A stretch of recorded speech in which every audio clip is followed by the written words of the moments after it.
우리 다 같이 한 목소리로 44절부터 46절까지를 함께 읽도록 하겠습니다.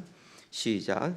천국은 마치 밭에 감추인 보화와 같으니 사람이 이를 발견한 후 숨겨두고 기뻐하며 돌아가서 자기의 소유를 다 팔아 그 밭을 사느니라.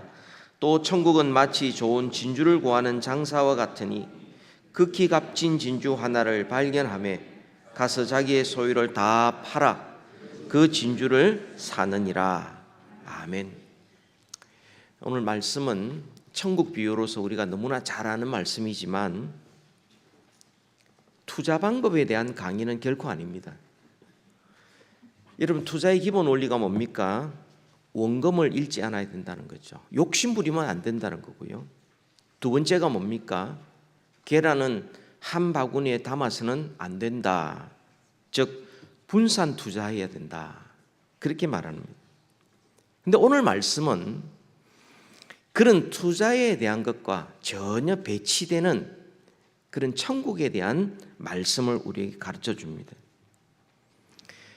욕심 부리지 말고 분산 투자해서 풍족하게 살아라는 말씀이 아닙니다. 이 땅에서 어려움 없이 투자 잘해서 이득을 얻고 살아라. 그 말씀 아니죠. 오늘 말씀은 세상에서 제일 중요한 일이 뭔가? 내 인생 전부를 주고서도 얻을 만한 가치 있는 일이 뭔가? 그걸 우리에게 말씀해 주고 있습니다. 오늘 본문은 예수님께서 천국에 대한 가르침을 기록한 마태복음 13장의 내용인데요. 여러분, 이 땅에서, 이 세상에서 하나님의 나라, 천국에 대하여 가장 잘 아시고 가장 잘 가르칠 수 있는 분이 누구냐? 예수님이십니다. 왜냐하면 예수님께서 하나님 보좌에서 오셨거든요. 하늘 보좌에서 내려오셨기 때문에 우리에게 가장 정확하게 분명하게 말씀하실 수 있는데 그것을 우리에게 쉽게 설명해 주고 계십니다. 여러분, 천국이라는 말과 하나님의 나라라는 말은 같은 의미죠. 유대인들을 대상으로 기록한 이 마태복음만 천국이라는 단어를 썼고 나머지 성경에서는 모두 하나님의 나라 혹은 그리스도의 나라 혹은 그리스도와 하나님의 나라 이렇게 표현하고 있습니다. 같은 의미입니다. 천국 혹은 하나님의 나라 같은 뜻입니다. 특별히 마태복음 13장은 이 하나님의 나라에 대해서 집중적으로 기록하고 있는데 그래서 천국의 비유장이라 이렇게 부르고 있습니다. 천국이라는 단어가 무려 34번 나타나고 있고요. 오늘 본문 13장 전체에 보면 예수님께서 우리에게 하나님의 나라를 가르칠 때 무려 7번에 걸쳐서 비유로 설명하고 있습니다. 오늘 우리가 읽은 44, 45, 46절 이 세 구절 안에는 7가지 비유 가운데 5번째, 6번째 감추인 보화 그리고 값진 진주의 비유 5번째, 6번째 그 비유를 말씀하고 있습니다. 너무나 비슷한 부분이 많습니다. 이 내용은 이런 겁니다. 지극히 값진 것을 발견했을 때 너무 기뻐서 자기가 그동안 아끼고 익숙하고 소중히 여기던 모든 것들을 다 주고라도 그 보화, 그 진주, 그 소중한 것을 얻는다 하는 것이 교훈입니다. 오늘 이 말씀을 통하여 우리는 하나님의 나라가 뭔지 다시 한번 생각하고 두 번째로는 주님께서 말씀하실 때 왜 비유로 말씀해 주셨는지 세 번째로는 그러면 이 비유에서 우리에게 무엇을 말씀해 주시는지 우리 같이 한번 생각해 보고 정말 우리의 삶 속에 세상에서 가장 귀한 것 내 인생과 한번 바꿀 만한 가치 있는 일 그것이 무엇인지 함께 말씀을 통하여 확인할 수 있기를 소원합니다. 첫 번째로 하나님의 나라가 무엇입니까? 하나님의 나라. 여러분, 우리가 성경을 창세기부터 요한계시록까지 쭉 읽을 때에 그 모든 내용의 주인공은 예수님이라는 것은 우리가 상식적으로 압니다. 그런데 예수님께서 가장 많이 가르친 내용은 하나님의 나라입니다. 그리고 예수님의 제자들이 가는 곳곳마다 전도했던 것도 하나님의 나라입니다. 그리고 그 결과 하나님의 마지막 약속이 성취되었을 때 그 모습이 바로 하나님의 나라입니다. 그래서 이 하나님의 나라를 모르면은 사실 성경을 그냥 도덕적으로 윤리적으로만 알게 되는 것이고, 혹은 그냥 자기의 구원 받는 것으로 만족하는, 더 이상의 사명이라든지 하나님이 지금 어떤 일을 행하고 계시는지에 대한 관심이 없이 지극히 이기적으로만 살아갈 수밖에 없는 겁니다. 변질된 것이죠. 예수님께서 공생애를 시작하시면서 첫 번째 선포한 내용이 뭡니까? 회개하라. 그리고 천국이 가까웠느니라. 하나님의 나라에 대한 이야기입니다. 그리고 예수님께서 마지막으로 약속하신 내용도 이겁니다. 이 천국 복음이 모든 민족에게 증언되기 위하여 온 세상에 전파되리니 그제야 끝이 오리라. 제자들이 나아가 복음을 전가할 때에 제자들의 마음을 굳게 하여 이 믿음에 머물러 있으라 하고, 그 믿음의 내용이 예수는 그리스도다, 예수가 메시아다, 왕이요 선지자요 제사장이다 하는 그 예수에 대한 믿음인데, 예수가 왕이시다는 것이 하나님 나라 아닙니까? 그리고 또 우리가 하나님의 나라에 들어가려면 많은 환난을 겪어야 할 것이라 하고 사도행전 14장 22절에 말씀하고 있는 겁니다. 그리고 사도행전 맨 마지막에 보면 사도 바울이 자기에게 찾아오는 자들에게 예수 그리스도에 관한 모든 것을 증거하고 하나님의 나라에 대해서 증거했다. 하나님의 나라가 전도의 내용입니다. 예수 믿으십시오, 천국 갑시다, 예수 믿으십시오, 우리 교회 오십시오가 아니라 예수는 그리스도요, 지금 임하였으니 하나님의 나라에 지금 들어오십시오. 지금 그 나라의 백성이 되어야 죽어도 영생을 누립니다. 그게 전도의 내용이었습니다. 뿐만 아니라 마지막 구원이 완성된 모습이 어떠하냐? 누가복음 13장 29절에 예수님 말씀하시는데, 사람들이 동서남북으로부터 와서 하나님의 나라 잔치에 참여하리니. 여러분, 구원에 완성된 것을 하나님 나라의 잔치에 참여하는 것이다. 하나님의 즐거움에 참여하는 것이다. 그게 하나님의 나라. 세상 나라 멸망하고 사탄이 하나님의 심판을 받아 완전히 영혼 멸망 형벌을 받게 되고, 그리고 믿는 모든 자들이 구원이 완성될 때 그것이 바로 하나님 나라의 잔치에 참여한다. 그러면 어린 양의 잔치라고 말하는데, 그것은 바로 그 나라의 왕이 어린 양이요 사자이신 예수 그리스도이기 때문에 그런 겁니다. 그러니까 하나님의 나라를 모르면 실제로는 예수 그리스도를 제대로 섬기고 있지 않다라고 조금 과하게 말씀드릴 수도 있는 겁니다. 하나님 나라가 뭔가? 여러분, 마태복음 13장 전체를 보면 7가지의 비유를 주님께서 직접 하신 말씀, 그 요약해 보면 이런 겁니다. 3가지로 요약해 보면 이렇습니다. 말씀이 전파되어 그 말씀이 뿌려지는 것이 천국의 시장입니다. 그리고 그 말씀을 듣고 예수 그리스도를 구주로 영접한 사람은 하나님 나라에 들어오게 되는 것이죠.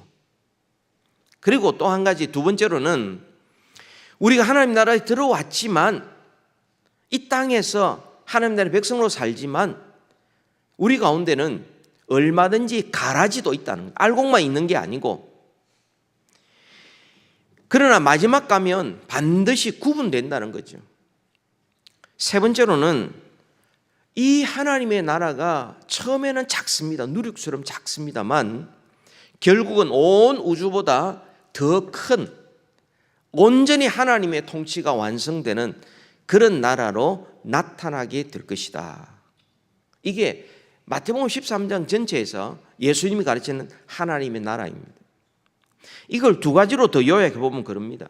하나님의 나라는 예수를 그리스도로 영접함으로 하나님 나라가 시작되는 거고, 두 번째로는 하나님의 나라는 이미 이 땅에 그리스도께서 오심으로 시작되었지만 아직 완성이 되지 않았고 주님이 재림하실 때 완성이 될 것이다. 이게 바로 하나님의 나라이다. 예수님께서 왕으로 주권적으로 통치를 하시고 그 주권적인 통치 아래 기쁘게 순종하는 것이 하나님 나라의 백성이요, 도무지 그 나라 백성이 될 자격이 없는데 하나님의 나라에 들어가 사는 것을 구원이라고 말합니다. 이걸 영생이라고 말하는 겁니다. 여러분은 어떻게 구원을 받았습니까? 여러분은 어떻게 하나님 나라에 들어왔습니까? 여러분이 착하게 살고 여러분이 선한 일 많이 하고 그래서 공로가 있어서 자격 있어서 하나님의 나라에 들어왔습니까? 구원받았습니까? 아닙니다. 우리는 예수 그리스도의 복음을 듣고 믿음으로 우리는 하나님 나라에 들어오게 된 겁니다. 그럼 그 나라의 왕이 누굽니까? 내가 아니에요. 예수님입니다. 그래서 그 나라의 백성, 구원받은 백성들의 가장 큰 특징은 뭐냐? 예수님을 왕으로 섬긴다는 겁니다. 그리고 예수님의 말씀이라면 기쁘게 순종하는 것입니다. 지금은 우리가 볼품이 없습니다. 세상적으로 볼 때에 뭐 크게 성공한 것도 아니고 크게 유명한 것도 아닙니다만, 그러나 우리 모두는 결국 예수 그리스도를 왕으로 모실 때에 우리는 하나님 나라의 잔치에 참여하게 될 것입니다. 영광의 왕에, 그 영광에 우리가 기쁘게 참여하게 될 것입니다. 우리 서로는요 정말 귀한 분들입니다. 우리 너무 표신에게 보지 마시고 슬쩍슬쩍 한번 보십시오. 우리 주위에 앉아 계신 분이 예수 그리스도를 영접했다. 지금은 나이가 들고 지금은 가진 것이 없는 것 같고 지금은 아픈 것 같고 지금은 세상적으로 볼품이 없는 것 같아도 어떤 분이냐? 온 우주보다 더 크신 하나님 나라의 잔치에 참여하실 분들이에요. 그 영광에 동참하실 분들이 대단한 분들입니다.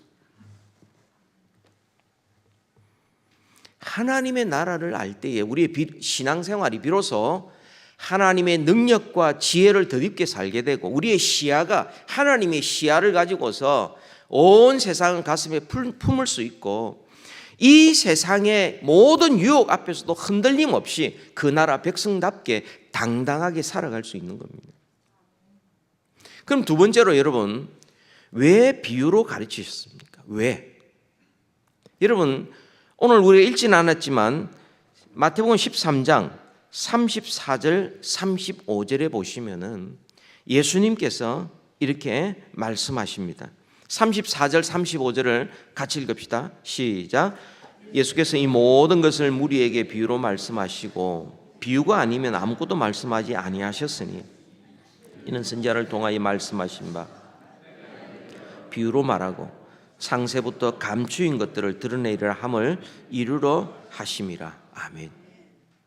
천국을 하나님의 나라를 말씀하시면서 비유로 말씀하신다. 이 비유란 말은 은유 혹은 지규라는 문학 형식인데요.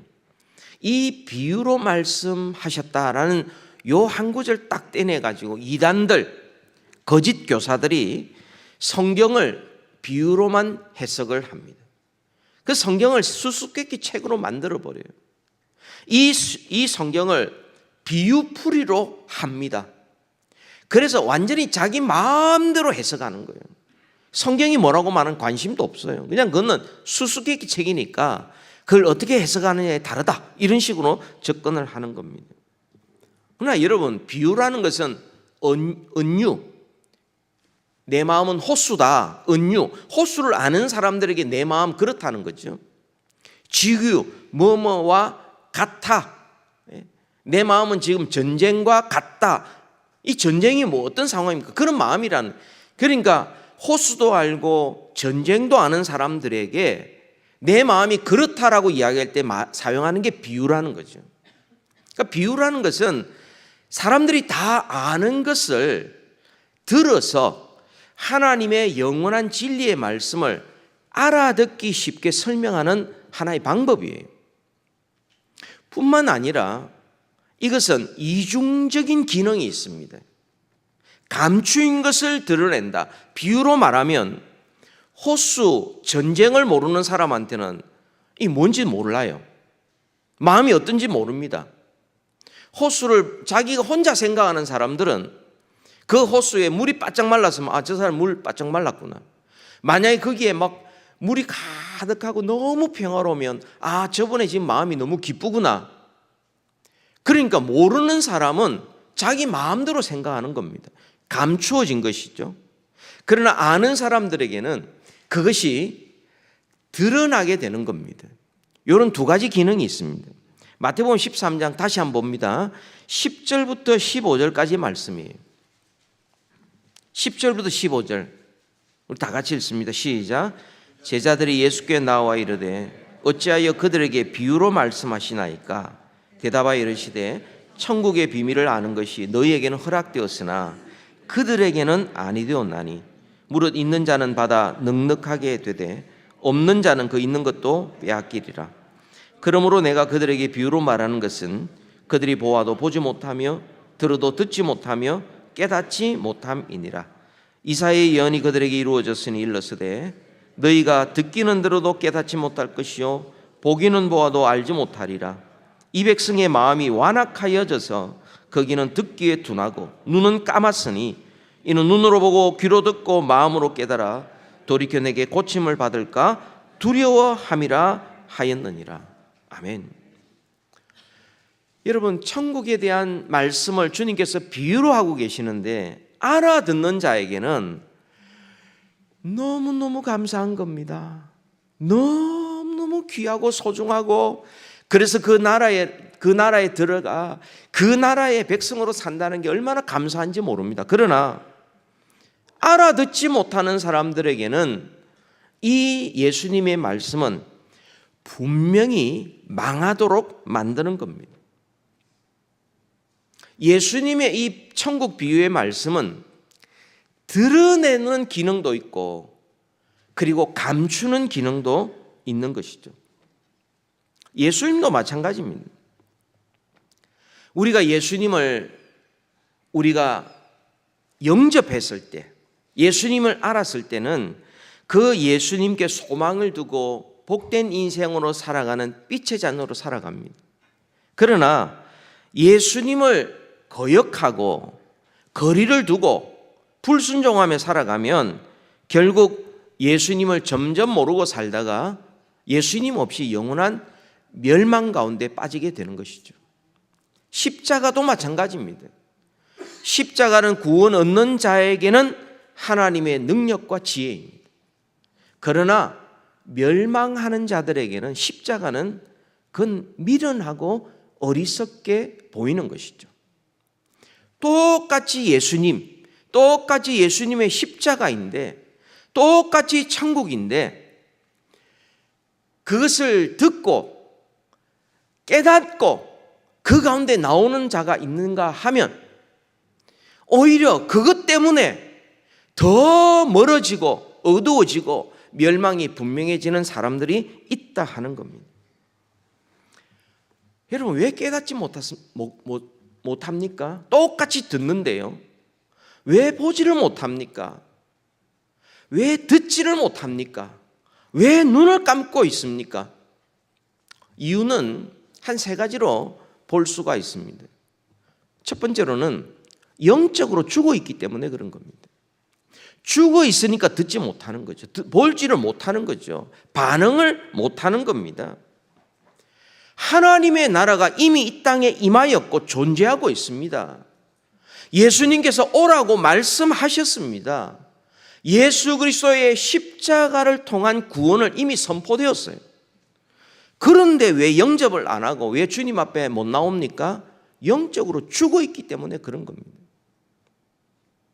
그러니까 못 보고 못 듣고 그러면서 자기만 생각하는 것이죠. 두 번째는 그런 겁니다. 사탄이 속이는 겁니다. 사탄이 계속 방해하는 것이죠. 어떻게 방해합니까? 여러분 씨 뿌리는 비유를 보면 환난과 유혹을 통해서 세상의 염려와 재물의 그런 유혹을 통해서 계속 속여서 하나님을 바라보게 못하고 안 하게 하고 십자가를 바라보지 못하게 자꾸만 눈앞의 것, 내 생각만 자꾸 하게 만드는 겁니다. 사탄이 속이는 거예요. 그러니까 하나님의 음성을 듣지를 못하는 거죠. 또 한 가지는 하나님이 보여주시는 것 안 보고 자기 보고 싶은 것만 보고 하나님이 들려주시는 건 안 듣고 자기 듣고 싶은 것만 듣는 겁니다. 그래서 주님이 천국에 대한 말씀 그리고 하나님 나라 잔치에 참여하는 것에 대해 말씀하시는데도 불구하고 여전히 이 세상과 똑같이 그렇게 살아가는 것이죠. 자기 생각으로 가득 찬 사람은 천국을 볼 수가 없습니다. 자기의 욕심, 자기의 생각 그것만 채워줄 메시아를 찾는다면 천국은 자기하고 아무 상관이 없는 것이죠. 예수님께서 천국 비유를 하신 말씀은 한편으로는 심판하는 기능이 있습니다. 감추는 기능이 있고 한편으로는 구원해내는 기능이 있습니다. 그 말씀을 듣고 보고 깨닫고 기뻐서 주님 앞에 달려와 하나님 나라 안에 살도록 만드는 것이죠. 자기 스스로 나는 훌륭하다, 나는 이만큼 하면 됐다라고 생각하는 사람들에게는 진리를 감추십니다. 그러나 어린아이처럼 의에 줄이고 목마른 자에게는 주님께서 영생의 진리를 나타내시는 겁니다. 이게 하나님 뜻입니다. 여러분 우리에게 이 시간 필요한 게 뭡니까? 기꺼이 주의 음성을 듣고 주님이 말씀하시는 대로 제가 살겠습니다. 순종하는 마음이 우리에게 필요한 겁니다. 그 잘 안 들린다. 자꾸 잡생각이 든다. 하나님 저를 불쌍히 여겨 주옵소서. 제가 주의 말씀 듣기를 원합니다. 눈 감지 마시고 주여 제가 보기를 원합니다. 잠자지 마시고 주여 제가 깨어있기를 원합니다. 간절히 주님을 찾을 때 비로소 우리는 하나님 나라의 이 진리, 영원한 하나님이 우리에게 주시는 이 약속의 진리를 우리는 보고 듣고 누릴 수 있는 겁니다. 마지막 세 번째로 여러분 그러면 이 감추어진 하나님의 나라 우리 어떻게 해야 되겠어요? 오늘 본문으로 돌아옵니다. 44절부터 46절까지의 말씀 같이 한번 읽읍시다. 시작. 천국은 마치 밭에 감추인 보화와 같으니 사람이 이를 발견한 후 숨겨두고 기뻐하며 돌아가서 자기의 소유를 다 팔아 그 밭을 사느니라. 또 천국은 마치 좋은 진주를 구하는 장사와 같으니 극히 값진 진주 하나를 발견하며 가서 자기의 소유를 다 팔아 진주를 사느니라. 아멘. 여러분 이 말씀을 먼저 딱 읽으면서 많은 사람들이 이렇게 생각합니다. 그거 주인한테 돌려줘야지. 양심이 있지. 이게 무슨 도덕적인 생활이냐라고 먼저 생각하는 사람이 있습니다. 오늘은 시간이 있기 때문에 다음 주에 이거 설명해 드리겠습니다. 분명한 것은 이것은 합법적으로 그 당시 문화적으로 이것은 발견한 사람이 주인입니다.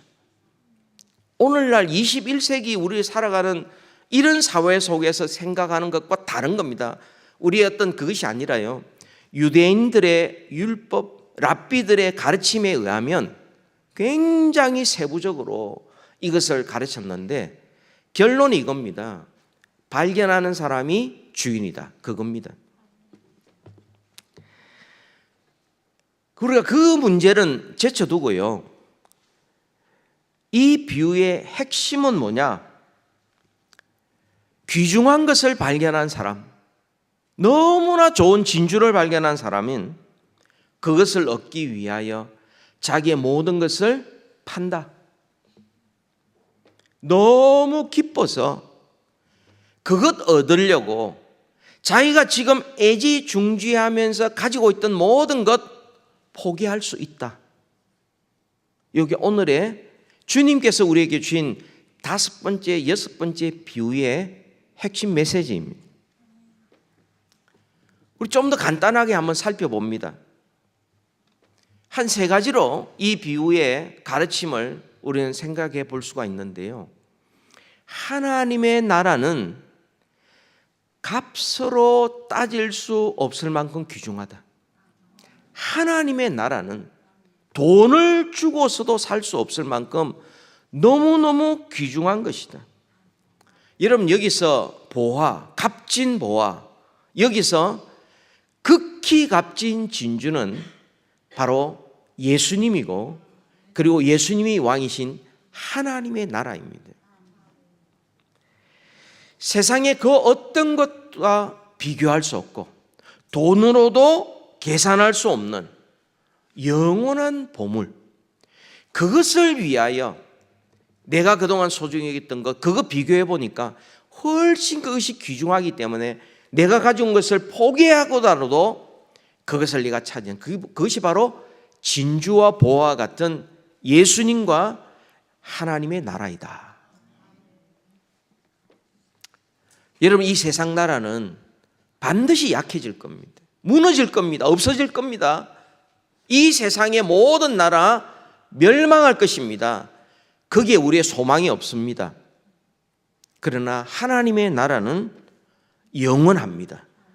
무너지지 않습니다. 그러니까 세상에 있는 것을 포기하고라도 하나님의 나라를 얻으려고 하는 것이죠. 예수 그리스도 안에만 구원이 있고 그리스도 안에만 영생이 있습니다. 예수 그리스도를 믿음으로 들어온 하나님의 나라, 그리고 그 나라의 백성들에게 용서가 있고 의로움이 있고 사랑이 있고 평안이 있고 또 선함이 있는 것입니다. 하나님의 나라는 너무 귀해서 값으로 따질 수가 없다. 두 번째로는 하나님의 나라는 겉핥기식으로는 볼 수가 없습니다.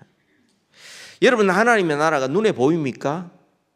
하나님의 나라는 볼 수 있게 임하는 것이 아니고 여기 있고 저기 있고 할 수가 없고, 하나님의 나라는 보이지 않습니다. 그리고 하나님의 나라는 누를 것 같아요. 처음에는 하나님의 나라는 겨자씨와 같습니다. 너무 작아요. 그러니까 사람들이 무시합니다. 눈에 두드러지지 않아요. 그래서 사람들이 하나님의 나라 이러면 그냥 건성건성 대충대충 그렇게 보는데, 그렇게 해가지고는 알 수 없습니다. 여러분, 우리가 잘 아는 요한복음 3장 3절의 말씀, 예수님께서 니고데모에게 하신 말씀이 있죠. 이 말씀입니다. 같이 한번 읽겠습니다. 예수께서 대답하여 이르시되 진실로 진실로 내게 이르노니 사람이 거듭나지 아니하면 하나님의 나라를 볼 수 없느니라. 거듭나지 않으면 볼 수 없다. 예수 그리스도를 주인으로 모시지 않는다면, 하나님의 생각보다 내 생각이 가득가득 차 있다면,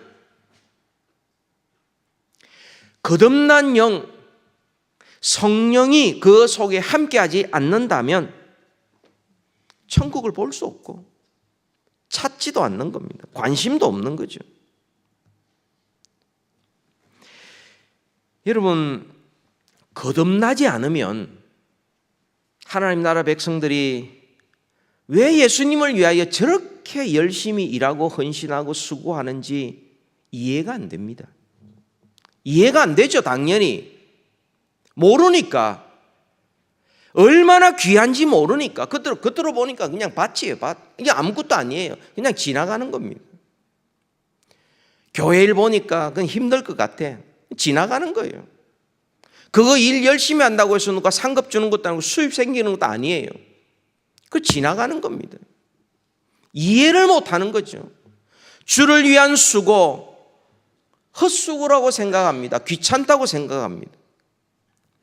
하나님의 나라는 거듭나지 않으면 볼 수 없습니다. 얼마나 귀한지 알지 못합니다.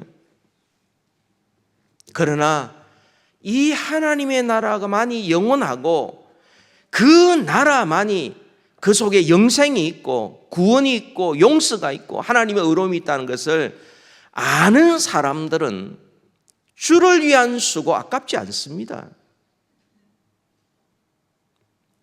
뿐만 아니라 또 한 가지, 하나님의 나라는 참된 기쁨의 근원입니다.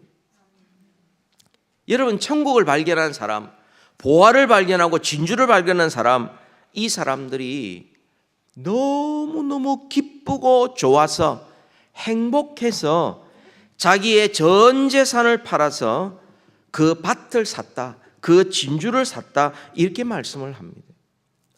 아깝지 않을 뿐만 아니라 그게 기쁨이 되는 거죠. 여러분, 이 기쁨을 모르면 여러분, 주를 위한 수고, 그게 그냥 고생입니다. 목회하는 거, 그거는 3D 업종 중에 하나가 되어버리는 거예요. 선교사로 나가는 것은 나하고 아무 상관없는 그냥 특별한 사람이 고생하러 가는 길이 되어버리는 거죠. 아닙니다. 그분들이 누가 떠밀려서 가는 것 아닙니다. 그것이 자기 인생에 너무 귀하기 때문에, 너무 좋아서 시간도 물질도 내 인생도 바치면서 그렇게 가는, 이게 하나님 나라를 발견한 사람의 기쁨인 겁니다. 지난주에 우리가 살펴본 로마 14장 17절에 뭐라고 말씀하셨습니까? 하나님 나라의 라이프 스타일은, 같이 한번 읽읍시다. 하나님의 나라는 먹는 것과 마시는 것이 아니요 오직 성령 안에 있는 의와 평강과 희락이라. 이 희락이 기쁨이라는 거죠. 하나님의 나라, 먹고 마시고 시집 가고 장가 가고 또 소유하고 사고 팔고 집 짓고 장사하고 아이 놓고 키우고, 이게 전부가 아니로 의와 평강과 희락, 그 속에 기쁨이 있어서 어떤 형편이든지 하나님 나라 백성으로 살아가면서 그 속에 기쁨이 샘솟듯 솟아나는 것이죠. 이 하나님의 나라의 기쁨을 모르면은 세상의 기쁨이 전부입니다. 근데 세상이 주는 기쁨은 세월이 가면 갈수록 무감각해지고 없어지는 특징이 있습니다. 결국 불행해지는 것이죠. 여러분, 세상에서 제일 중요한 일이 뭡니까? 그건 천국에 들어가는 겁니다. 예수 그리스도를 믿는 겁니다. 그리고 그 나라의 백성으로 이 땅에 살다가 주님 부르시면 주님과 함께 완성된 모습으로 주의 잔치에 영원토록 기쁨으로 참여하는 것, 이게 이 세상에서 가장 중요한 일입니다. 사랑하는 성도 여러분, 여러분은 이 세상에서 가장 중요한 일이 하나님의 나라라고 여러분이 생각하고 계십니까? 그러면 그 나라를 얻기 위하여 여러분 다른 것 모든 것 잃어버려도 그 나라 안에 들어와 그 나라 백성으로 산다는 그것만으로 가치 있다고 여기고 계십니까? 주님이 말씀하시기를 너희는 먼저 그의 나라와 그의 의를 구하라, 가장 귀한 것이니 그럼 나머지 것은 주님이 책임져 주신다라는 말씀, 그것이 우리의 기쁨의 근거가 된다 하는 것입니다. 여러분, 남미 선교의 개척자 짐 엘리엇을 여러분이 아실 겁니다. 오레곤주 포틀랜드에 출생하고 난 다음 시카고 히튼 대학을 수석으로 졸업하고 1956년 28살 때에 친구 4명과 함께 남미 에콰도르로 선교를 떠났습니다. 아우카족은 식인종이었는데 도착한 지 얼마 되지 않아서 창과 도끼로 죽임을 당했습니다.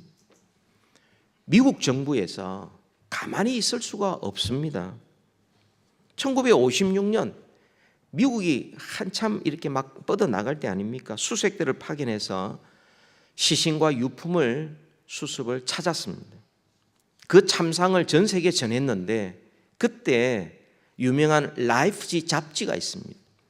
그 잡지에서 짐 엘리엇과 그의 친구 4명 특집판으로 10페이지를 할애를 했습니다. 그리고 이렇게 기사를 썼습니다. 전도 유망한 젊은 엘리트 청년이 결혼한 지 2년 3개월 만에 10개월 된 어린 딸을 남겨두고 선교를 떠났고 도착하자마자 죽었다.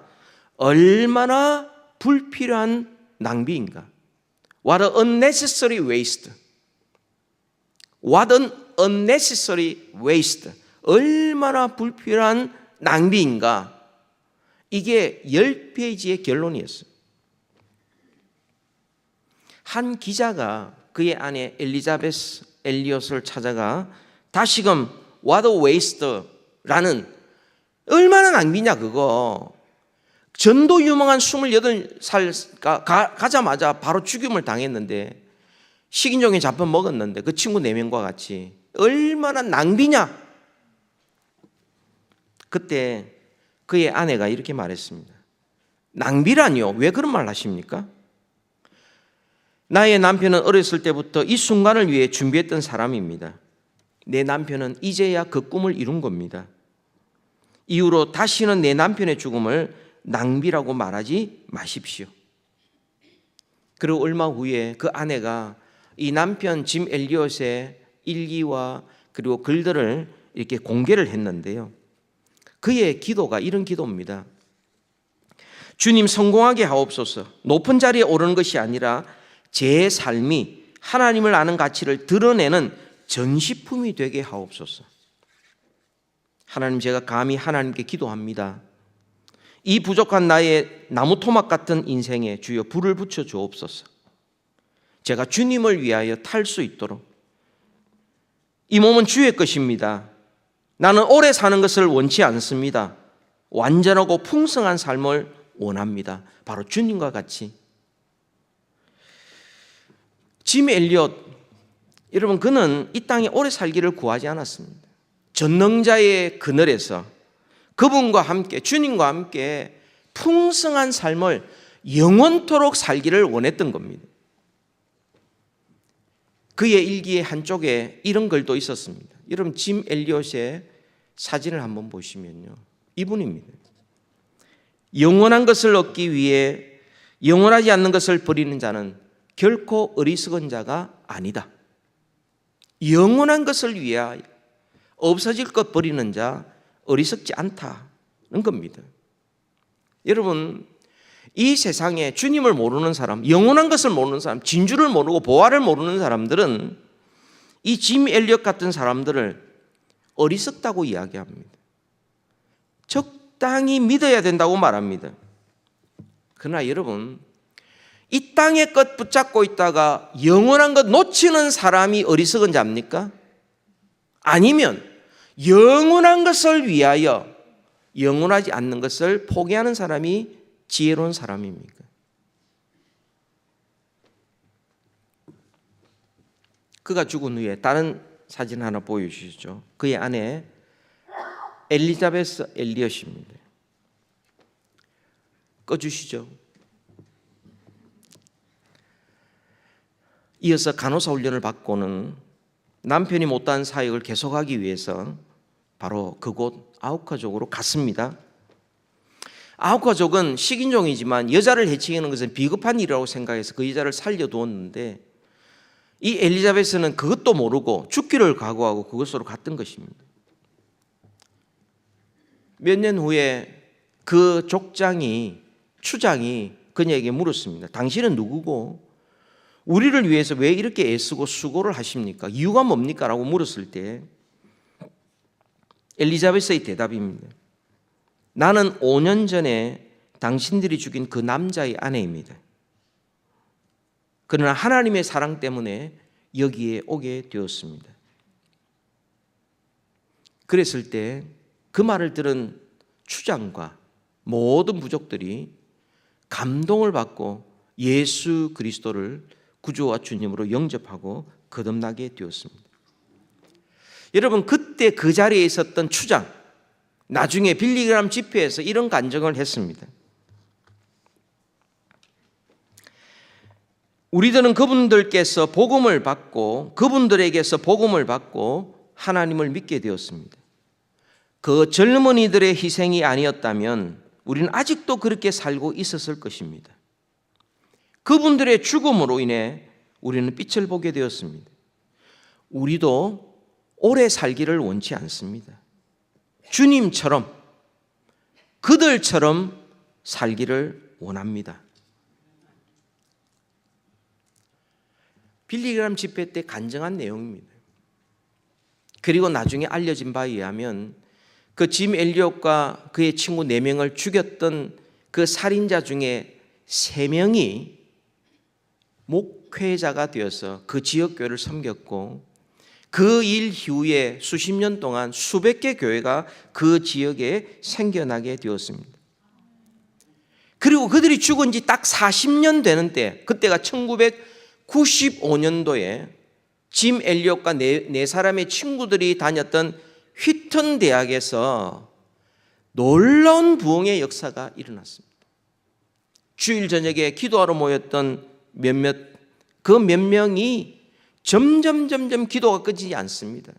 그 다음날 새벽까지 이어지게 되고, 그 다음날 월요일, 그날 저녁 온종일 학교 수업이 없어지고 모여서 기도하고 회개하고 주님을 찬양하고 예배하고 무려 6주 동안 계속되었습니다. 그때가 1995년이었어요. 그리고 휘튼 대학교 역사상 1995년에 가장 많은 선교사를 파송한 해가 되었습니다.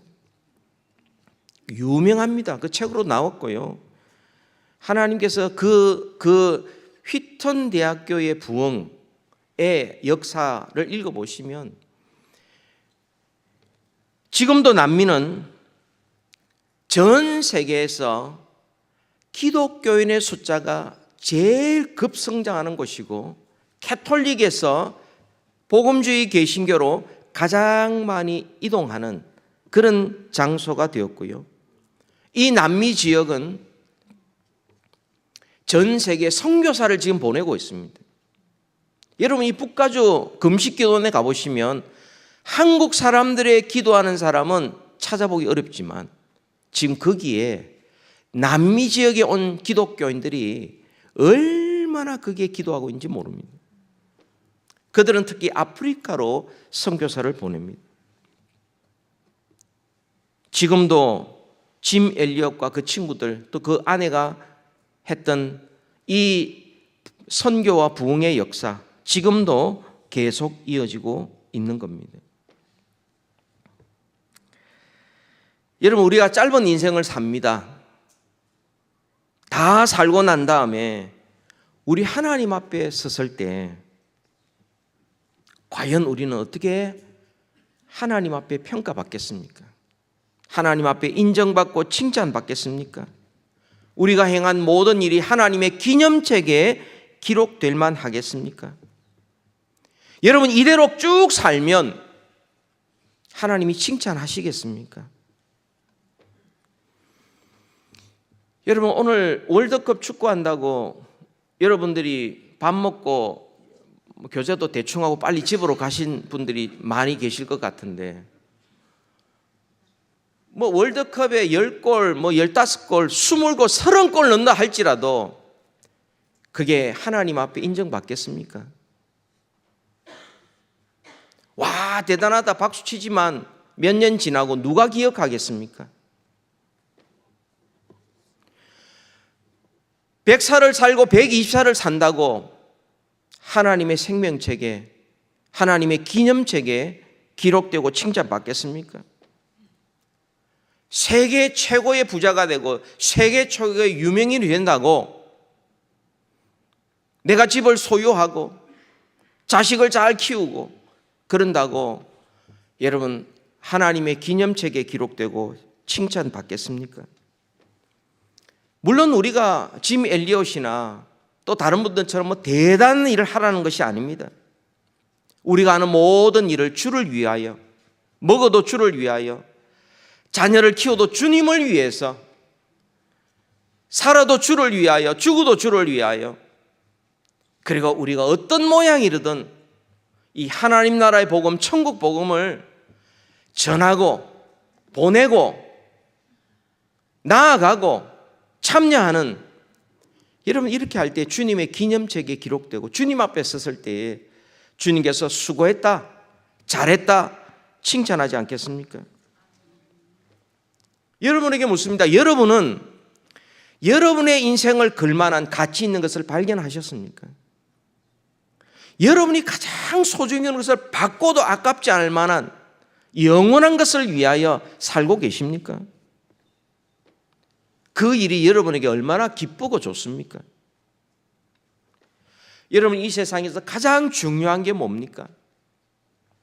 하나님 나라 발견하고 예수 그리스도를 나의 주인으로 모시고 기뻐하면서 때로는 예수님 때문에 때로는 하나님 나라 때문에 그 일을 위해서 손해도 보고 환난도 당하고 억울한 일 당하고 어려움을 당한다 할지라도 영원한 하나님의 나라에 들어가 주님과 함께 살면서 이 하나님의 나라를 다른 사람에게 전하고 그 사람도 하나님 나라에 들어와서 우리와 함께 영생을 누리고 주님을 주인으로 모시고 그 앞에 무릎 꿇고 살아가도록, 그래서 그들도 모든 일을 주를 위하여 살아갈 때 하나님이 기뻐하시고 영광을 받으실 것입니다.